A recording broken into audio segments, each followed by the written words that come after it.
burada eksiklerimizi görmek ve bize dışarıdan gelen destekleri görebilmek, gücümüzü, profesyonel sayımızı, yangına müdahale süremizi ölçmek.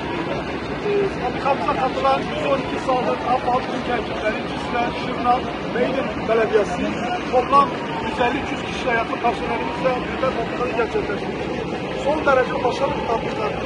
Hepinize teşekkür ediyorum. Başta Havalimanı Mülki İdare Amirimiz, Kaymakamımız Ahmet Kaymakamımıza ve tüm kamu kuruluşlarımıza teşekkür ediyorum. Ayağınıza sağlık, emeğinize sağlık. Teşekkür ediyorum.